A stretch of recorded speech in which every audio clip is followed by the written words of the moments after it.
Hi, I'm James McGuire, and on today's eSpeaks, we're talking about security and the Snowflake data platform, which is a topic that's getting ever more important as use of the Snowflake platform increases. To discuss that, I'm joined by two people who know a lot about the topic. With me is Ben Herzberg, Chief Scientist at Satori. Ben, good to have you with us today. Hi, James. Thanks for having us. Also with me is Yoav Cohen, a co-founder and CTO at Satori. Yoav, good to have you on board today. Hey, James, thanks for having us.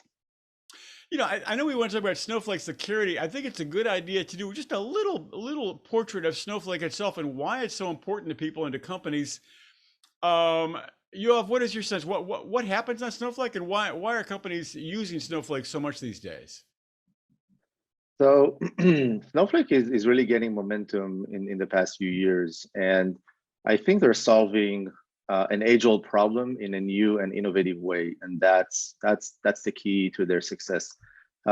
Companies have been trying to make sense out of their data for decades now, and with BI tools and data warehouses and so on. But it was always such a heavy lift of an operation to make that happen in an organization. What Snowflake did is basically take away most of the complexity, build it as a cloud service, separating compute and storage, making it more cost effective and performant for organizations. So really simplifying the process. And I think that's the key to their recent adoption and also future success. They're doing great. It's interesting. Yeah, I mean, the amount of buzz about Snowflake these days is pretty considerable. Let's look at the idea of data SecOps. Data SecOps is not a term we hear an enormous amount about. And how does it relate to Snowflake? Ben, please explain for us.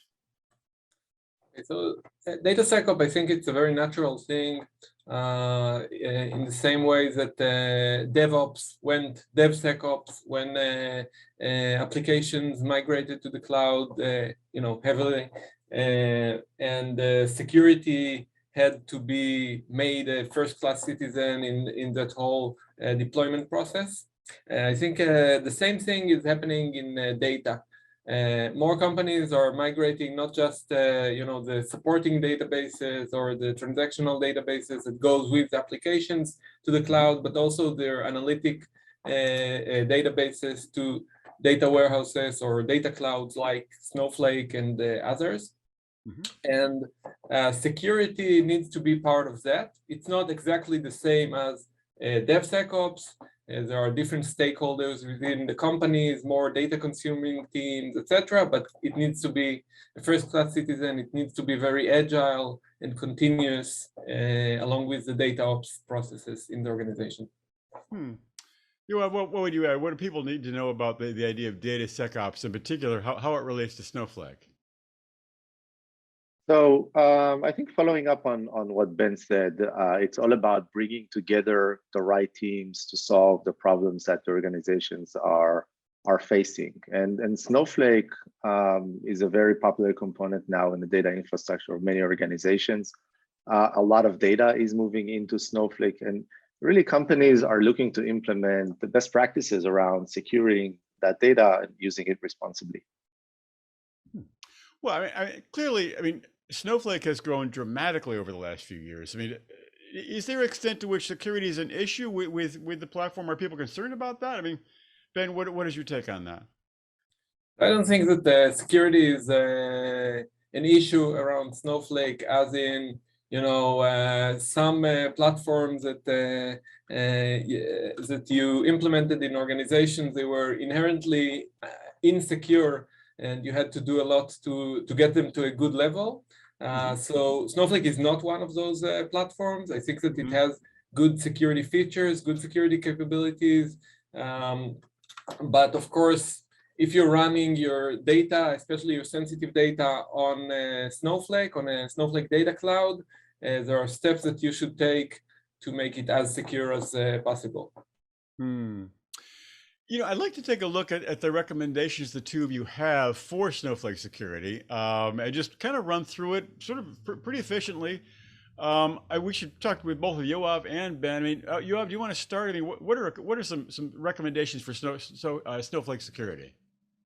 Sure, I can kick this off. So the first thing in every security project or security thinking is you need to get the basics right.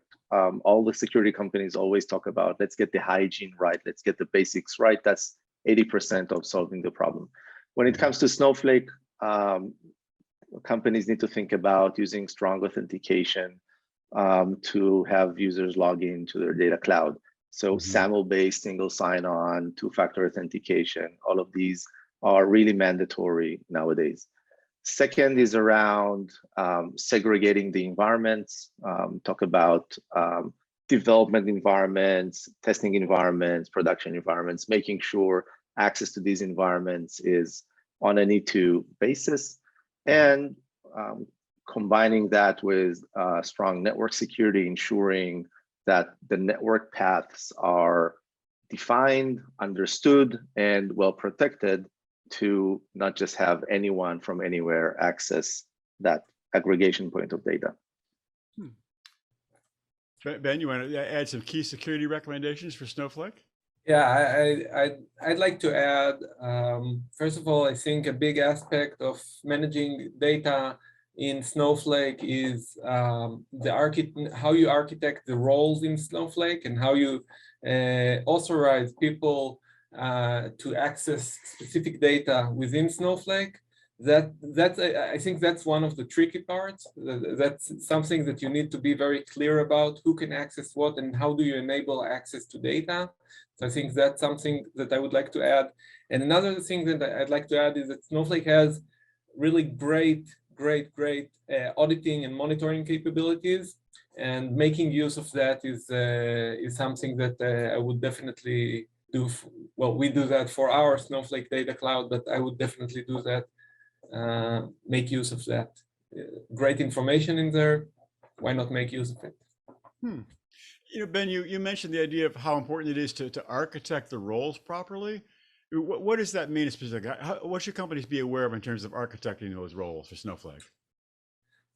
So yeah, there are different ways to decide who gets access to what data in the organization. There are, of course, functional roles, and everything seems very simple until until reality punches you in the face. For example, someone from marketing ops who is, the identity is marketing ops, and that is transferred to Snowflake, and they can access the data of marketing ops. That's great. But what about the data scientist who does marketing ops today and then sales related data set the next day? And this is, again, staying in the simple zone of authorizing data to people. And as we know from not only from Snowflake, from all data platforms and other resources as well, when you're getting access to data or to resources, not a lot of people say, hey, I don't need that anymore. So that's also something you need to take care of, revoking access. That's something that's not trivial. So you need to understand how you're going to design that role architecture and how you're going to apply it. And just one thing in Snowflake that complicates things a bit is that there's also role hierarchy, which is sometimes a great tool, but sometimes it complicates things. So yeah, it's very important to do this thing right. Yoav, have we missed anything in terms of Snowflake security? Anything you want to add in terms of, definitely be aware of this in terms of making your Snowflake deployment secure? I think that I can share some trend that we're seeing mostly on the larger side of the organizations, which is leveraging more attribute-based access control paradigms than role-based access control paradigms.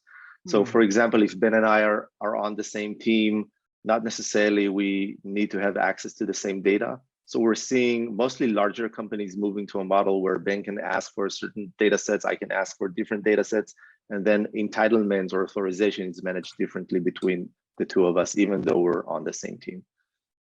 Interesting. Let's look to the future for Snowflake security. I mean, if we look a year or so, or a couple of years out, what are some milestones you might see? Yoav, what do you see for the future of Snowflake security? So I think Snowflake is already doing a really great job in adding data security and governance features. They have a great ecosystem, which we're a part of, and other companies as well, helping organizations implement these features. What I believe we will see is more dynamic type of controls introduced into the platform, either by Snowflake or by other companies. And what I mean by that is things like more multi-factor authentication, control of elevated access, just-in-time access, access request flows. So the whole concept of having entitlements granted upfront and then pretty static moving forward, I think that model is going to change, and we're going to move to a more just-in-time dynamic model, just to ensure that the risks that companies are facing today with social engineering attempts trying to get hold of our credentials and use them to access company systems, all of these things require controls applied in real time, more of a real-time fashion, dynamic fashion than just upfront. Ben, what do you see when you look to the future of Snowflake security? What are some milestones or a trend we can expect? First of all, I think that Snowflake is